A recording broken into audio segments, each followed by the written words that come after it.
Alors pour nous, pour l'Agence de l'eau, notre objectif, c'est d'aider tous ceux qui travaillent vers le bon état des eaux. Alors, pour travailler vers le bon état des eaux, travailler sur la biodiversité, c'est logique.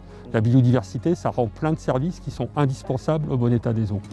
C'est ainsi que tous les ans, l'Agence de l'eau lance un appel à projet en faveur de la biodiversité, centré sur la notion de ce qu'on appelle la trame turquoise, c'est-à-dire favoriser tous les milieux qui vont aider au bon fonctionnement des milieux aquatiques, des zones humides, etc.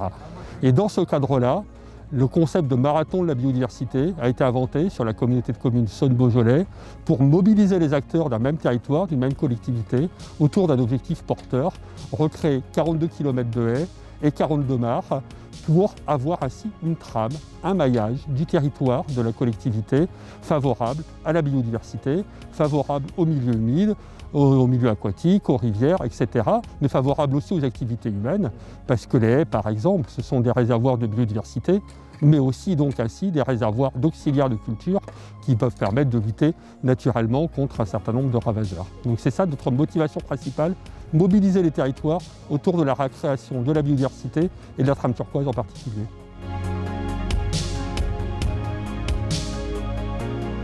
Nous, on va subventionner sur la base d'un appel à projet. Donc les collectivités qui le souhaitent vont candidater à un appel à projet. Tous les ans, il y a un appel à projet biodiversité. Et ceux qui souhaitent se lancer dans ce marathon de la biodiversité, donc ils vont s'engager sur un programme complet, cohérent avec les caractéristiques du territoire, parce que ce qui est important, c'est bien d'avoir un maillage pertinent vis-à-vis pour garantir la continuité, le mouvement des espèces, la circulation. Donc il faut travailler à ce maillage. Un maillage cohérent, s'engager également sur une obligation d'entretien. Et si le projet est satisfaisant de ce point de vue-là, on va le subventionner à 70%. Et le but, c'est ainsi de mobiliser un peu petit à petit de plus en plus de territoires qui s'engagent dans cette logique de recréation d'un maillage cohérent de haies et de mares sur leur territoire.